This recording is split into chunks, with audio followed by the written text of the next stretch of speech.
we are going to talk about the consumer. We're going to talk about who they are, what they're doing, what's in their brains, and what should be in their brains, I guess. And we have a number of topics here that I hope will prove timely. We're going to cover a lot of ground. I have 44 slides in 45 minutes. So,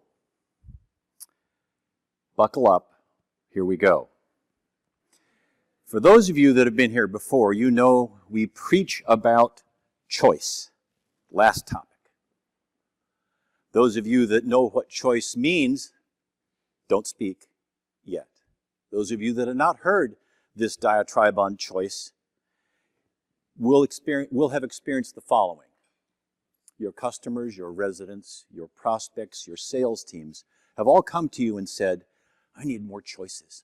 I need the residents want more choice. They want more involvement. They want more self-direction. They want to be part of their daily lives. They want choice. What that choice really means is control. So when the customer says choice, you hear the word, oh, come on. You hear the word, there you go. It's an important part of the psyche of this customer. You all know about black swan events. Some would say we've had more in the past 2 years than we have had in the last 20 years. Mark talked about some of the questions that Greystone is trying to answer for you, and we do a lot of brainstorming. We do a lot of thinking about how is this going to work? How is this inflation going to hit us? Our policies and practices need to be reviewed. How are residents using these communities? Is it different than what we anticipated? And how do we increase revenue? Because we have no choice. So we know that inflation is a nasty thing, but responding to inflation hardly ever comes in ones.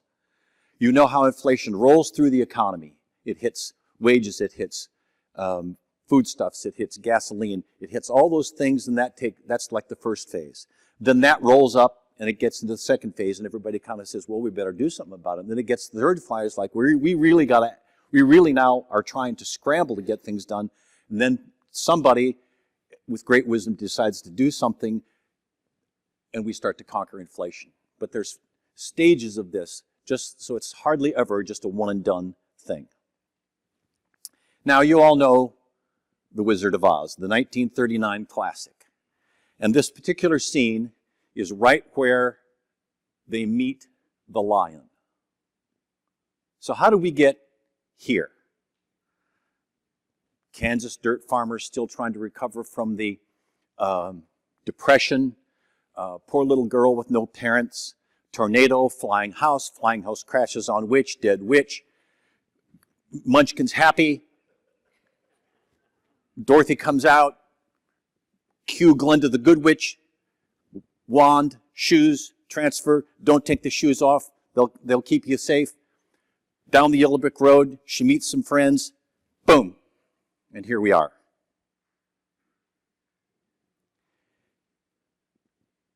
So at this exact moment in time, they are full of anxiety, they're full of fear, they're full of all kinds of trepidation, and they don't know exactly what to do, because now there's a lion right in front of them, increasing their anxiety even more. But what does Dorothy do? She steps forward and slaps that lion, and then the lion joins their merry band of people, and they proceed on down until they meet the flying monkeys, which are so cool. But nonetheless, the point is that that's kind of where we are. We have this glazed look about how's inflation going to do us. Not necessarily us, but the whole country is this way. What are we going to do? We have to step forward, take control, and slap it. We all know what's happening. You've been to the grocery store, you know what's going on. Every news report, everything on there says inflation's going to hit us, and it's a top problem facing the country today. You all know probably that we have to defend ourselves against the consumer price index all the time. Here are the component pieces of the price index and how it's weighted. You can see what they put into that consumer price index. And we've all used the words, well, the consumer price index doesn't really reflect how seniors and how senior living communities have to charge. So yes, the Consumer Price Index is an important benchmark, but it's not really how it impacts us. Take a look at some of the component parts and think about seniors. Their housing costs are probably not that big a percentage. Food is probably the same. Energy is probably the same. Medical care and medical commodities are probably much higher. And based on all the resident populations that I know, certainly alcoholic beverages would be greater than 1%. But we live in a service-rich environment. Take a look at this chart, and we're going to look at this from two perspectives. One, you all know what's happening to the price of food. You've been to the grocery store. You've tried to buy a loaf of bread.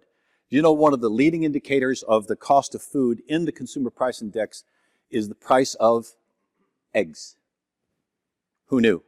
That's not what the message is here. The message is, look at the gray bars on the screen. And look and the gray bars represents recessions. You know, recessions are not just something that we kind of subtly define. Recessions are a defined thing from economic behavior. So those are recessions from 1975 to May of 2022. And look what precedes recessions. Typically, periods of inflation.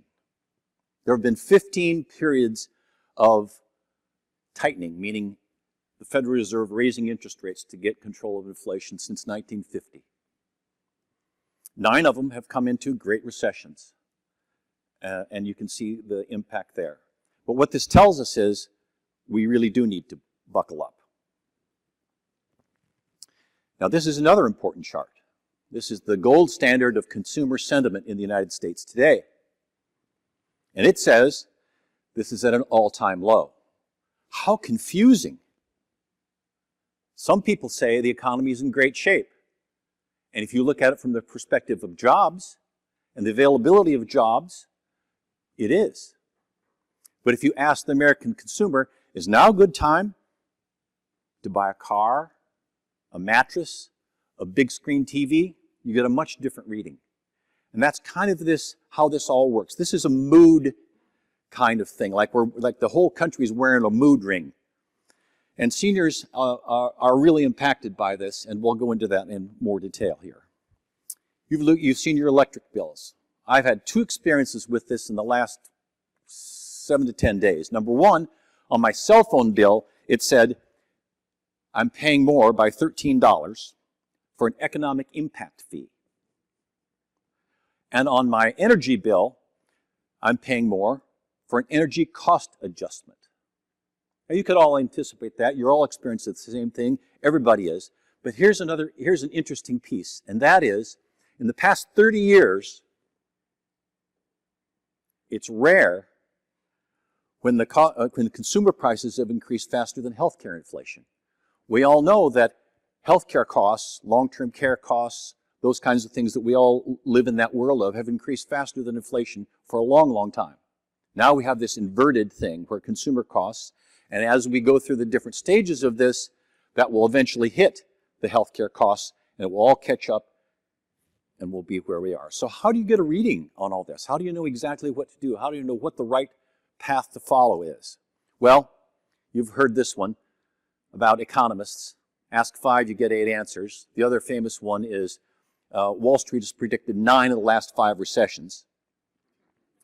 So, if we believe that inflation is here for the medium term, that's a long time in our world. That's more than 2 budget cycles. Last night I was talking with one of you who said that they were involved in their budgeting for the next fiscal year, and that discussions about wages and all the department heads were asking for more money for everything, including wages and more positions, and that it was bloody and that it was really hard to do. You're all going to face that. So while we usually talk about inflation as a monetary phenomenon, it's really a psychological one as well, and really profoundly impacts seniors' perceptions of their future. So it's not just seniors that are in the pinch. This slide represents you. The clenched teeth in the middle, facing wage rates, interest rates, construction cost, workforce issues, supply chain issues. Little did I realize when I put this presentation together that all this makes you healthy. All this anxiety that you have makes you healthy. So this author says anxiety creates the exact same endorphins in our brains that are the fight or flight endorphins. Now, we don't really have any opportunity to flight, so we have to fight. So what all this creates is different paradigms, different operating models, different ways to adapt, and that's where we are. Senior living has a really good track record of dealing with adversity in bad times. Maybe some of you have seen that cartoon where there's the sage sitting on the mountain and all the villagers down below trek up the mountain to ask, "Oh, great sage." And they pose a question, and the sage answers with some nebulous question and sends them back down. And the villagers are left to interpret what's going on with the sage's great wisdom. So the villagers decide, well, let's figure out something that the sage can't answer. So they get their heads together and they start thinking about what is it that we're going to pose such a question that it will stump our sage. So they come up with a question, and they walk upstairs, and there she is sitting on the mountain, full of wisdom, full of awe. And the village representative walks up and goes, "Oh, great sage, what is it you can say to make a sad man happy and a happy man sad?" And the sage says, "This too shall pass." And that's where we are. We're going to work our way through this. We're good at responding to this. We have a good track record of dealing with economic issues. This too shall pass. But the basic consumer desires have not changed. Now, these people look like rational decision makers. They have several things in common, and here they are. Number one, they're all retired. This guy's sitting there in the airport on his phone, probably playing Candy Crush. Maybe he's on the way to visit his daughter in Spokane. The lady up on top has found a nice, cool place to sit in the shade in the summer and read her Kindle. The lady below is in her beautiful villa in Plano. She is making walnut, yogurt, blueberry smoothies for her grandchildren. And this guy over here on the right is playing golf, trying to earn his card on the senior tour. We're not going to tell him he's never going to make it. But that's what they have in common. They're retired. They're thinking about the end of life issues, maybe not terribly smart, but they have another really important thing in common. And there are 3 ages in their heads. The first age is how old they are. This one's 75, this one's 85, this one's 78, this one's whatever it is. That's the first age clock that's ticking in their head. The second one is their mental clock. You all have this. It happens to you. It happens to them. It happens to our prospects. Your brain feels that you're a lot younger than your chronology says. Second clock. Tick, tick, tick, tick. And the third clock is called the epigenetic clock. And that is the way to measure the rate at which your body ages against your chronological age. So it could be good, it could be bad. But these 3 clocks are constantly ticking in all of our heads and all of their heads. And those 3 clocks create a tremendous amount of confusion that translates into, what am I going to do for the rest of my life? They have all believed that their life is like very linear. This is going to do here, this is what I'm going to do there, this is how it works, this is what's expected of me, this is how it's going to unfold. We have this notion that we can control time. Average lifestyle is about 4,000 weeks. You can start hash marking your weeks if you want to see what's going on in your life. And in those 4,000 weeks, there are 36 disruptors and 25 years of transition. We'll spend a little bit more on that transition because it's really important into the psyche of our consumer. That's a fantasy. Because all of that linear progression, all of that smooth life without disruptions, how we handle transitions, end of life, and let me tell you, in every one of their life stories, senior living is not in there. Many of you have seen this chart before. It's very cool. It's not just cool colors, it has a meaning.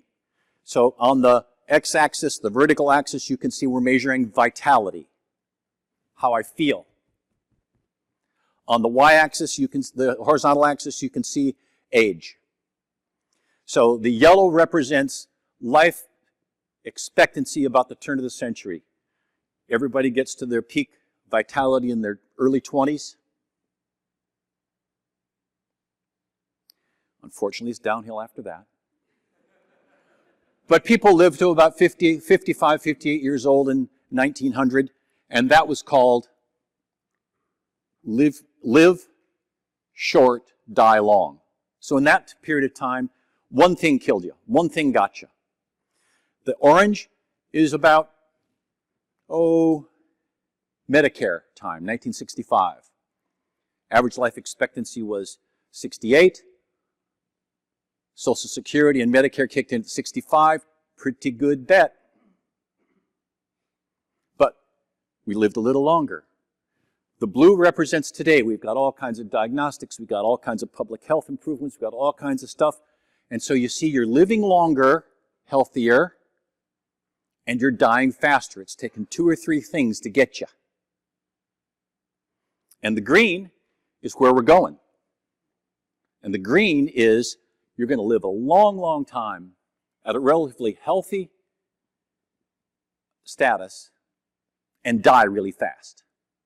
And it's going to take 4 or 5 things to get you. And that last piece, those vertical drops where you're just basically going to wake up dead one day, is called morbidity compression. All those things stack up on you, illness, compressed into a very short period of time. And you see it in your communities. And so think of Newton's second law of physics. A body at rest stays at rest. A body in motion stays in motion. So once you start down that path, that's what happens, and you've seen it. Now, what our customers like is what's called health span. They don't care how long they live. That's up to somebody else. But how long they live healthy is our business. That's the business we're in. That's the great differentiator between how they're living now and how they can live in our communities. And we move on from that to study the 4 phases of life. Possibly you've heard the presentations by these MIT people. Possibly you've read the literature. But their philosophy or their theory is there's 4 basic phases of life in about 20 to 25 year segments. You can see down below age 0 to 25. What happens when you're 0 to 25? You wake up, you grow up, you learn to become a young adult, you get an education, maybe you start your career. Very predictable, linear expectations. 25 to 50, similar things. Your working's going on, all of a sudden you got house payments, you got car payments, you got kids, you got all kinds of other troubles. Life's moving really fast. Life's moving really fast in that phase 2. Now you get to phase 3. We're in another phase of transition. And on each of these changes in phase, there's a couple years of transition. I know it's coming. I know it's expected. I live life linearly. That's what's going on. And there's a couple years of transition. 50 to 75, you're working hard. Primary goal is saving money. I'm saving money. I got to save money. I'm going to have this aspirational retirement. It's going to be fabulous. I'm going to stop working. I'm going to do what I want to do. It's going to be great. I'm going to have freedom. I'm going to be liberated from the chains of work and responsibility and children and car payments. Life is going to be great.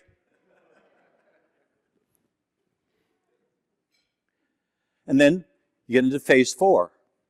And phase 4 is really interesting because all of a sudden, in that period of time, most everybody's retired by that time. And you get to the point where, gosh, life's pretty good. But things are stacking up on you. And your life at phase 4 is dominated by health and aging issues. Remember, the clocks are ticking. Clocks are ticking. You face a deaccumulation of wealth. So for all your life, you've been hardwired to save money, save money, save money, save money. All of a sudden, you have to think about, well, if it costs me more to live than I'm saving, that's not good. Everybody at age 85 wants to be a net saver. Can't always happen. And you're dealt with the second half of phase 4 is generally a period of non-healthy life. Non-healthy life could be defined as a few moderate maladies or a very serious issue. But when do those people show up in our sales centers? When do those people cross the threshold? The second half of phase 4. And how long do they live with us? Magically, 8 to 11 years. So there's a cycle here that goes into all this. And what happens is when you overlay inflation on all this, it really heavily impacts phase 4 of life. They feel like their purchasing power is eroded. They start to hoard finite resources, and it freezes big life decisions. Think about, Mark talked about the wealth effect. Think about that for just a minute. So the wealth effect is defined by, hey, my house is going up in value. It's worth more than I could ever imagine. My 401k is doing okay. My other investments are fine. The stock market's raging. I am pretty smart. And they all take credit for it themselves. I'm a pretty smart guy. I'm feeling okay. Dissect that a little bit into how our consumer thinks. They have that house, illiquid, might be worth a lot of money, but they can't spend it unless they sell it. And all the other assets that they have, their 401k and their other investments, are now being mauled by the bear. And that's how they spend their money. That's how they consider how I'm going to live life. And so what happens is they freeze up. And they all have the fearsome forces. Every single person, advanced age, phase 4, faces these things. What am I going to do? That great anxiety happens. How am I going to handle these things? What is it going to be? Some of them just say, well, gosh, I'll just go get home health care. But they all have these fearsome forces that they don't know how to handle, except we do. So what was the last big life decision that person in phase 4 of life made? It was retirement. And they went into retirement very aspirational. It's going to be great. I'm going to do what I want to do. I'm going to spend time with my grandkids. I'm going to get into pottery. I'm going to join a theatrical group. I'm going to play golf. I'm going to be this active, wonderful, carefree senior because I have earned it, damn it. But what happens is you get 6 months, 12 months in, and it just isn't working for you. And this is universal. This is universal. And then there's a period after that early aspirational retirement goes away, and they struggle. They struggle hard. And it's awkward. And they're thinking, this is not how life should be. This is not what I saved and worked my whole life for. And all that aspirational retirement isn't just working for me as good as I think it should be. And they get really convicted about this. And it takes them another year or so to work through that. And they come out the other end, and most of them come out the other end okay. They figure it all out, but it's another period of transition. And that phase 4 of life is marked by faster transition. Because why? Those clocks are ticking. Those clocks are ticking. And they come out, and they show up in our sales center, and they think about making a big life change, and they go, nope, I don't want to repeat that. I'm quite content, thank you very much. So they postpone any kind of decision. They never tell you no. They just postpone. Their life is under control. It's just right. I don't want the chaos of selling my house, having to move, disrupting my finances. Not sure with all my clocks that are ticking that I'm allowed to give myself the self-image to move to a senior living community. And we've already spent some time on finite resources perception that I have all the money I'm ever going to get. By golly, I'm going to hoard it like a squirrel for the winter.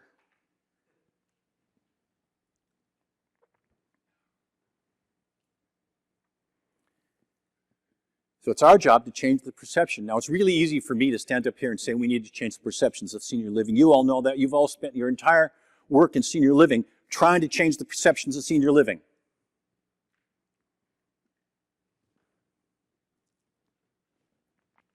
Most of our customers believe senior living is a care-based model. It's just another way to manage advanced age. It lives on the edge of healthcare, and I'm not ready to devote my life to healthcare 24/7. I just don't really want part of it. I feel healthy. I might have some conditions, but I feel healthy. Look at that chart on the right. Look at the age banding below. When do I feel the healthiest in my life? Age 70 plus. Now we want all that 49% that feels healthy. What do we get? The 51% that doesn't, because they're in the second stage of phase 4 life, the last 11 years, where they're worried about the fearsome forces. They don't want to disrupt anything, but they're still out there.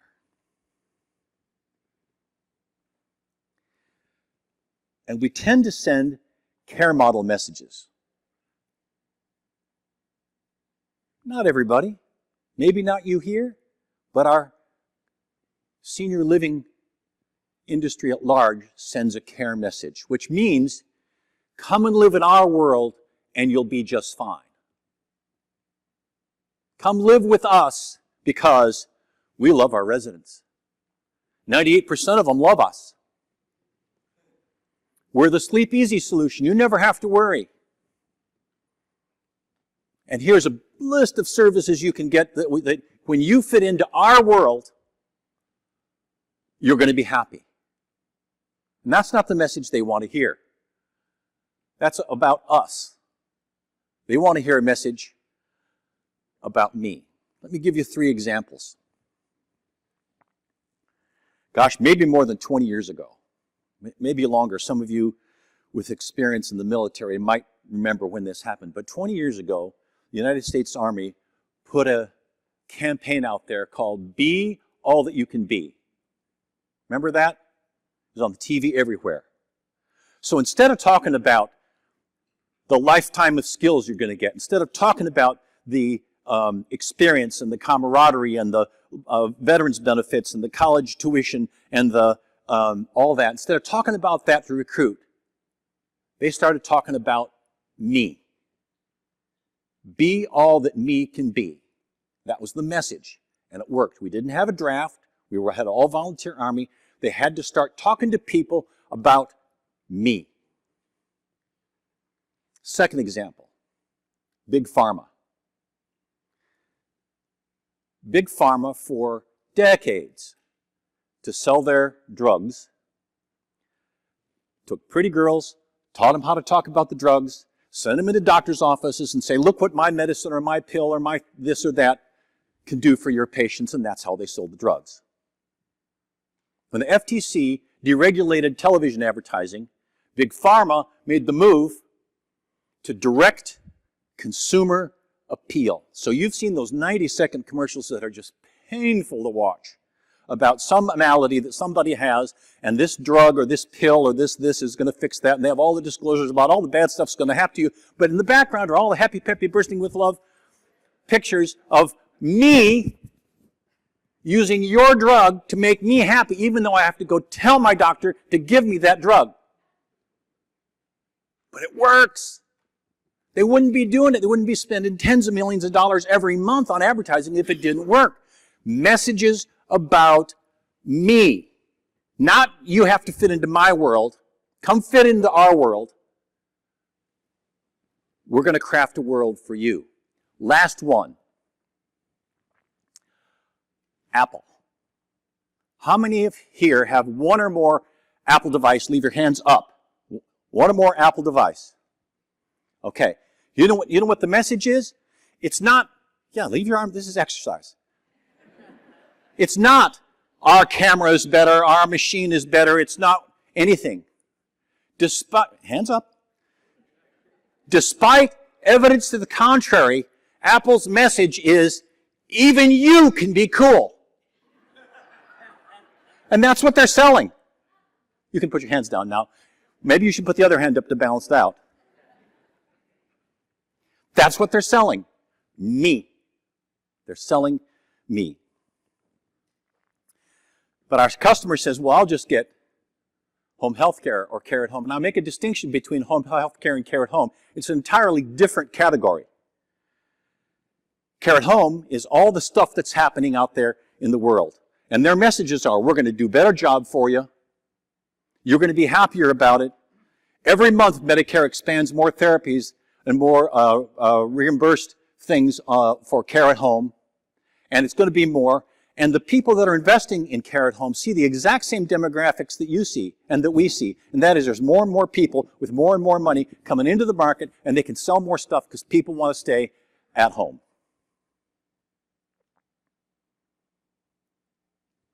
Now let's switch back to inflation for just a minute. You've all seen these terms. I don't know if you've ever studied economics. That's not really important. I'm going to give you a primer in this that's going to be so fast, but you can at least talk about it. So we're going to define macroeconomics as supply, demand, unemployment, inflation, savings, and investment. Big picture stuff. Macroeconomics. Driven by rational thought. Microeconomics. Behavior of industries, behavior of firms, behavior of large groups, taxation, competition. That's microeconomics.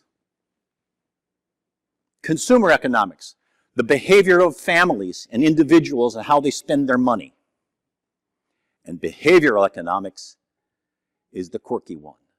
It is the study of how decisions vary from the classic definitions driven by selfish, rational behavior, and how people make irrational decisions contrary to rational economic behavior. And that's where our customer lives, in that irrational customer behavioral category. And when they need it most, they don't do anything about it, because there's a little pop psychology here. The adaptability paradox kicks in. When change is needed most, we do nothing. We know what happened for the past, but we don't project forward, because when we project forward, it looks like the past. So which is why we ask every one of our prospects that comes into office, somewhere along the line, our salespeople are asking, do the next 5 years of your life look like the last 5 years? If they're honest, the answer is no. The answer is no, they don't. Things are changing too fast at phase 4, stage 2 of life. So unless the brain learns something new, we regress to exactly what happened to us in the past. So that's why we have to get to the me model. And so we know now that seniors are always in life transition. Life's moving faster, the clocks are ticking. They really like life sorted out as they have it. They come in the door, they're demanding choices, which really means control in lifestyle, finance, healthcare participation, dining. They want a very self-directed retirement. They want a very self-directed notion of what life in a senior living community would be like. This next consumer that's coming in is very wellness focused. They call it the quantified self. So just like you measure your steps and you measure your workouts and you measure how much screen time you have on your TV, on your computers, and you do all those things, that customer's coming in the door. That customer's quantifying themselves, and they're looking for a way to cheat time and have a better, longer, healthier health span. See how this is all flowing together? Still aspirational about life. They're still very heavy purchasers of insurance products. Why insurance products? Because that's how they, in their heads, with the clocks ticking, they're doing risk management on their own life. If I have enough insurance, I'm going to be okay. Here's the one fallacy of insurance. You only get to use it when something goes wrong. But if I have enough of it, when something goes wrong, I'm going to be okay. So they're all loaded up on homeowners insurance and auto insurance and life insurance and identity theft insurance and long-term care insurance and disability insurance and all those other things. You look at our consumers that live in your communities and the people that are walking in the door today. Heavy buyers of insurance.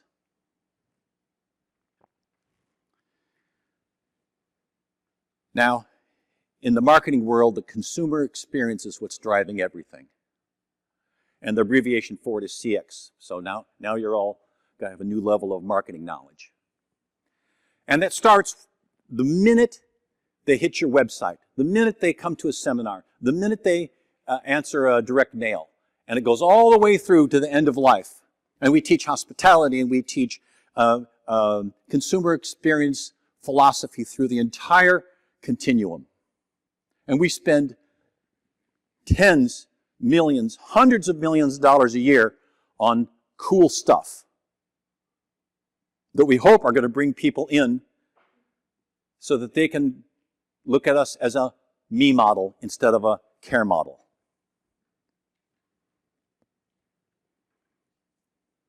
Three weeks ago, Stuart Jackson and I were on a tour of communities. We went into this community and we looked around and, what's fun, what's unique. They just finished a bocce ball tournament. They had a bocce ball court out there and the residents had kind of picked up on it, and pretty soon more picked up on it, and pretty soon more picked up on it. Pretty soon there was leagues inside the community, and pretty soon there was shirts and there was teams, and there was this big competition inside the community about bocce ball. This is on the East Coast. Somebody came up with the idea, let's invite other people into the community to play bocce ball. My buddy plays bocce ball. He should be living here. She should be living here. Let's play bocce ball. So they had singles tournaments. They had couples tournaments. They had all kinds of stuff. And they had a fundraiser, and they raised $25,000 off bocce ball tournament.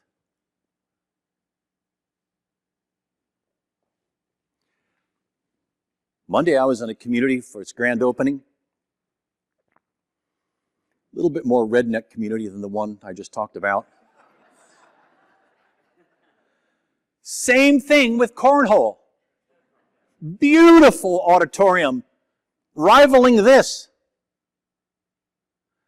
5 cornhole courts, indoors, in their auditorium.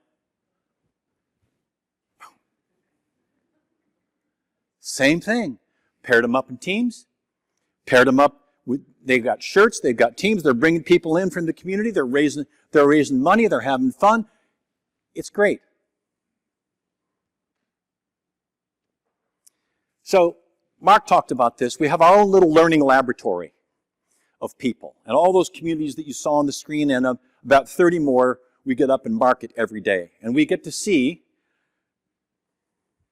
all their health issues. We get to see all their finances.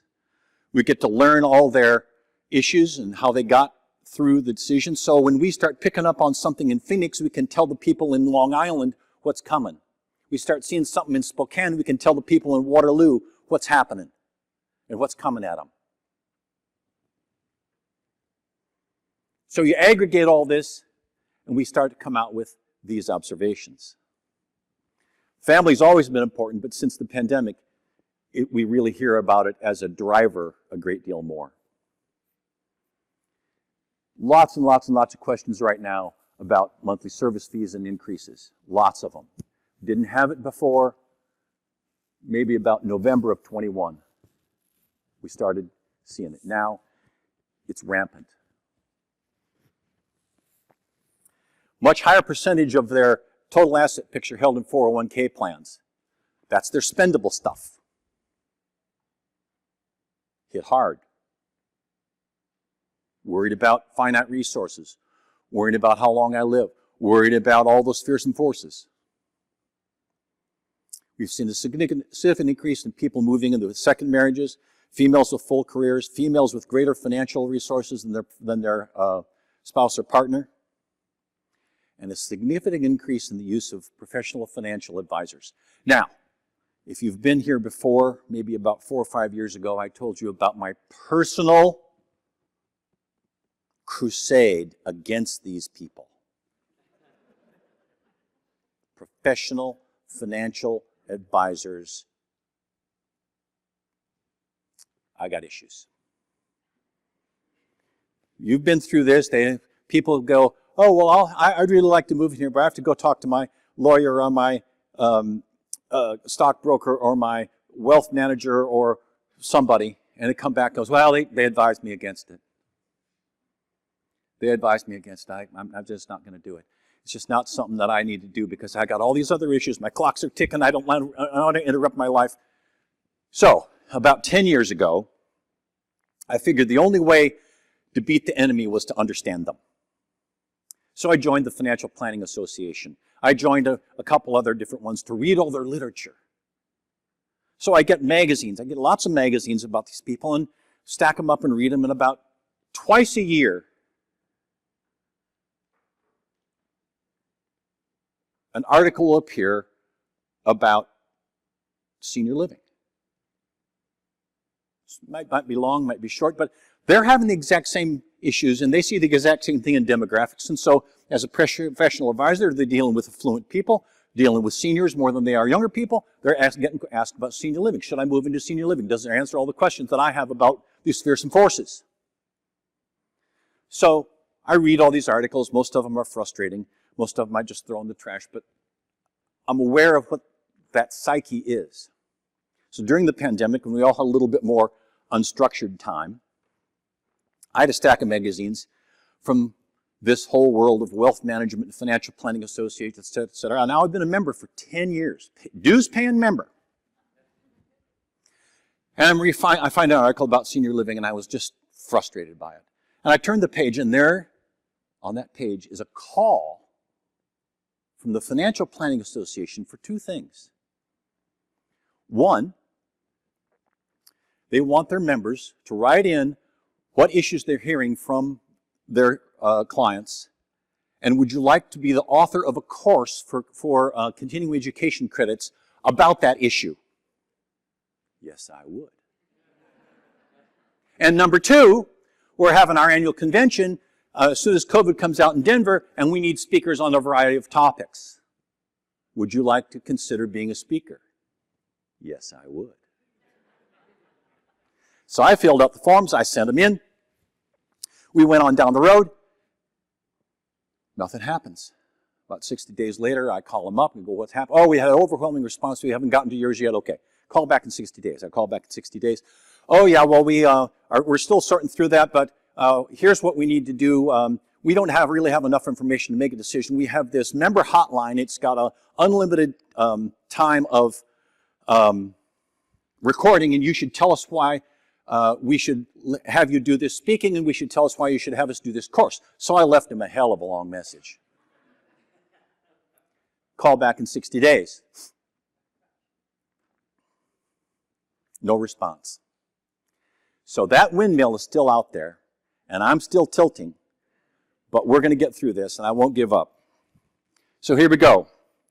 Our job is to create these great and grand environments. People come into the life cycle, they might not know what they want.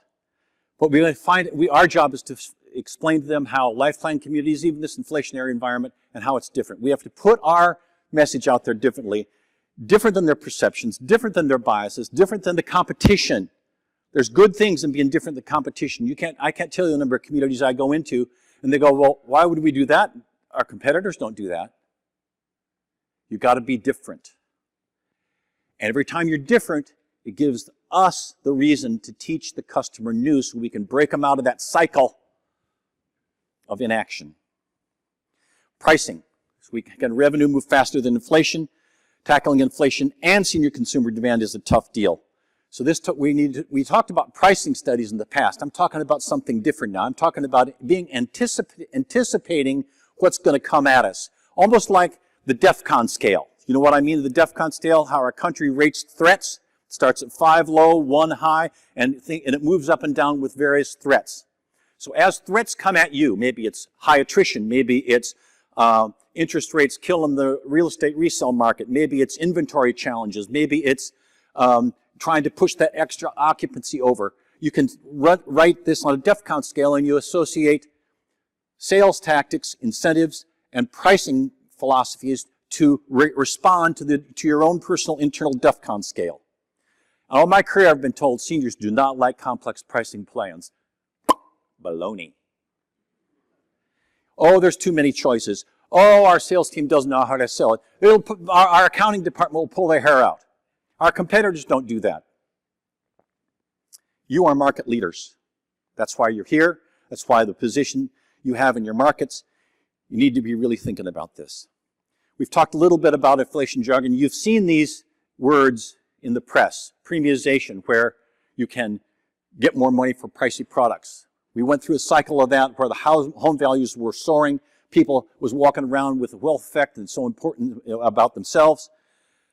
And we could raise prices. You've all experienced shrinkflation. You go into the 7-Eleven, you buy a Milky Way for $1.29, fill up your car with $6 gas, come back a week later, and you walk in and that candy bar is still $1.29, but it's an ounce and a half of nougat out of it. We do the same thing. We've been cost shifting long-term care. We've been changing our dining programs. We've been doing all kinds of things to shrink the cost of what our product is. And down trading. That's why we have alternate contracts. Very, very, very popular right now as we come into this season are 1-bedroom dens and small 2-bedrooms because people are down trading. I could have afforded that, but I'm a little worried about the future, so I'm going to buy this. And greedflation. We never do that. It's just a cool word. We all talk about pricing power. Do we have pricing power in the market? Which is basically defined as a consumer's ability to pay more. It doesn't necessarily translate to getting it done.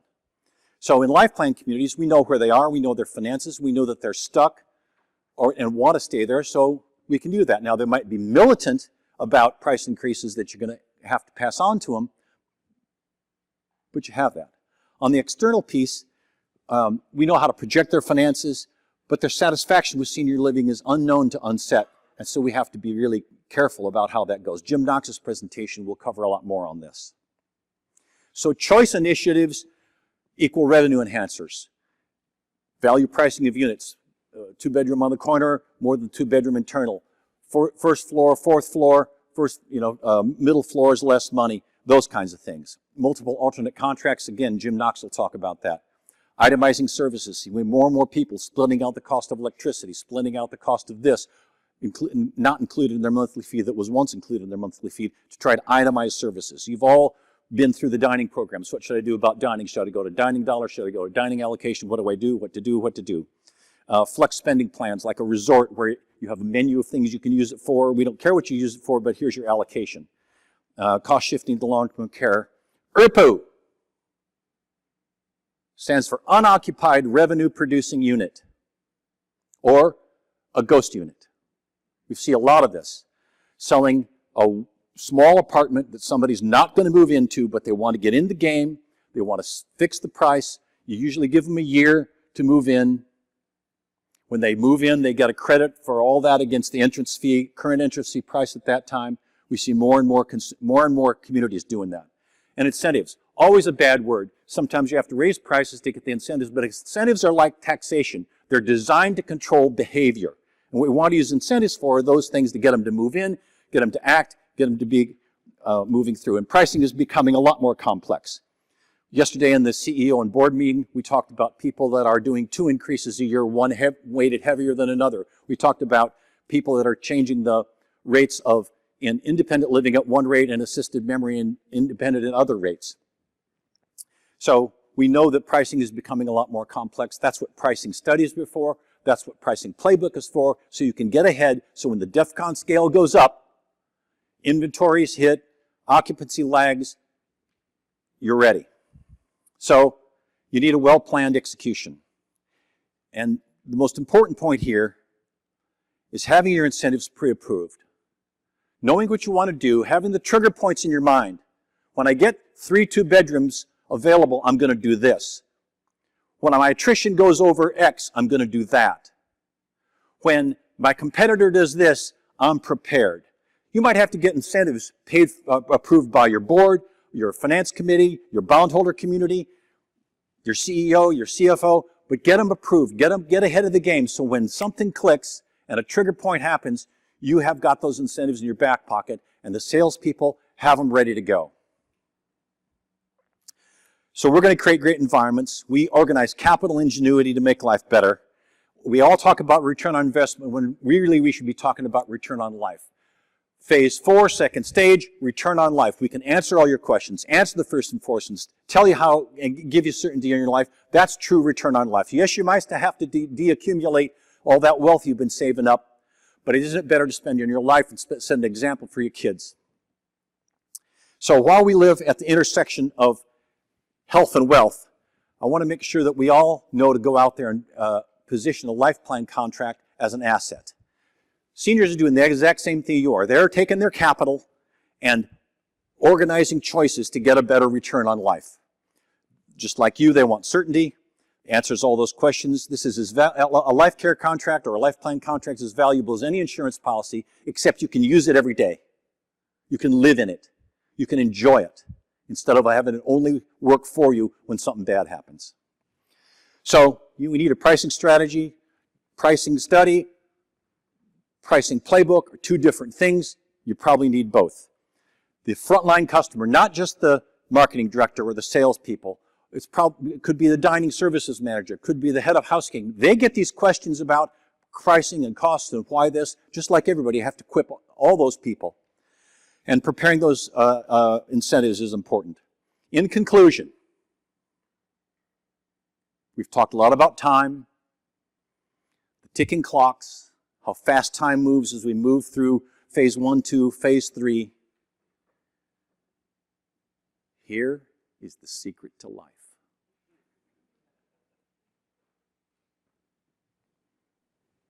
Now, with all the anxiety and all the stresses and all the things coming at you, my last point today